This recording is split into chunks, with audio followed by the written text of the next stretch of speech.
Good morning, Chairman Nadler, and Ranking Member Collins, and the members of the committee. As you know, in May 2017, the Acting Attorney General asked me to serve as special counsel. I undertook that role because I believed that it was of paramount interest to the nation to determine whether a foreign adversary had interfered in the presidential election. As the Acting Attorney General said at the time, the appointment was necessary in order for the American people to have full confidence in the outcome. My staff and I carried out this assignment with that critical objective in mind: to work quietly, thoroughly, and with integrity so that the public would have full confidence in the outcome. The order appointing me as special counsel directed our office to investigate Russian interference in the 2016 presidential election. This included investigating any links or coordination between the Russian government and individuals associated with the Trump campaign. It also included investigating efforts to interfere with or obstruct our investigation. Throughout the investigation, I continually stressed two things to the team that we had assembled. First, we needed to do our work as thoroughly as possible and as expeditiously as possible.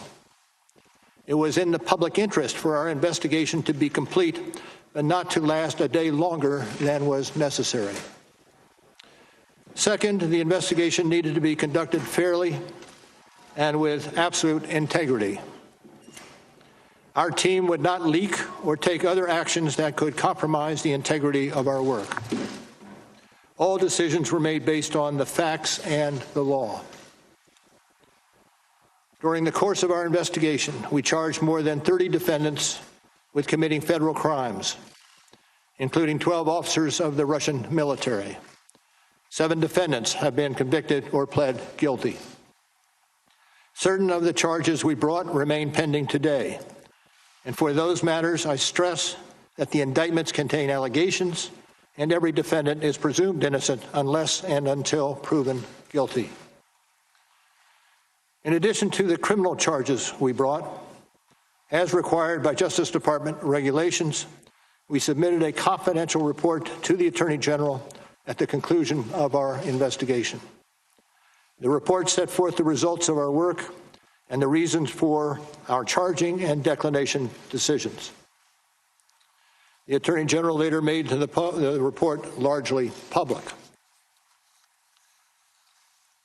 As you know, I made a few limited remarks about our report when we closed the special counsel's office in May of this year. But there are certain points that bear emphasis.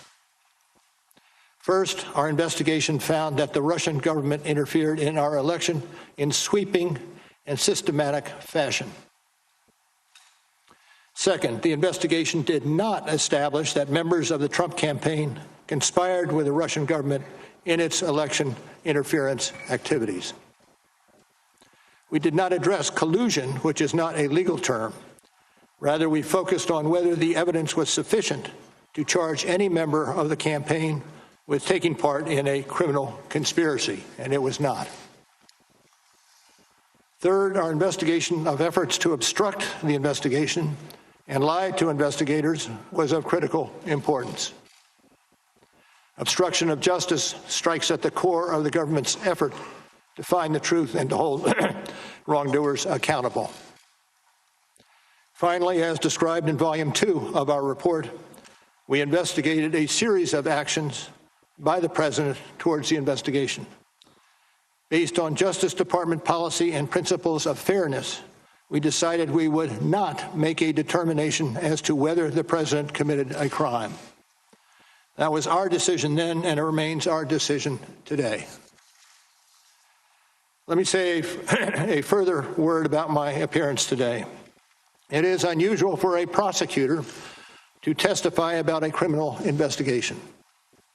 And given my role as a prosecutor, there are reasons why my testimony will necessarily be limited. First, public testimony could affect several ongoing matters. In some of these matters, court rules or judicial orders limit the disclosure of information to protect the fairness of the proceedings. And consistent with long-standing Justice Department policy, it would be inappropriate for me to comment in any way that could affect an ongoing matter.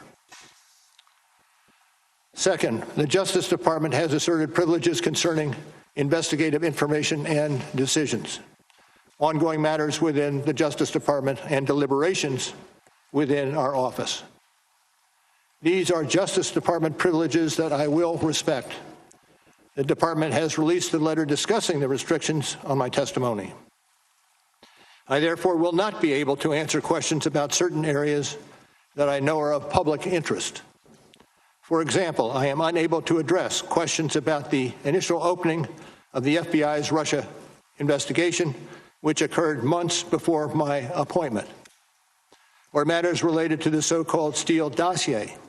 These matters are subject of ongoing review by the Department. Any questions on these topics should therefore be directed to the FBI or the Justice Department.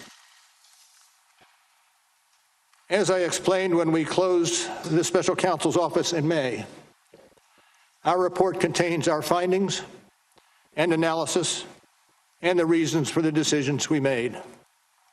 We conducted an extensive investigation over 2 years. In writing the report, we stated the results of our investigation with precision. We scrutinized every word. I do not intend to summarize or describe the results of our work in a different way in the course of my testimony today. And as I said on May 29th, the report is my testimony, and I will stay within that text.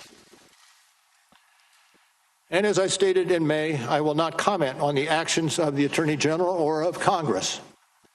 I was appointed as a prosecutor, and I intend to adhere to that role and to the Department standards that govern it.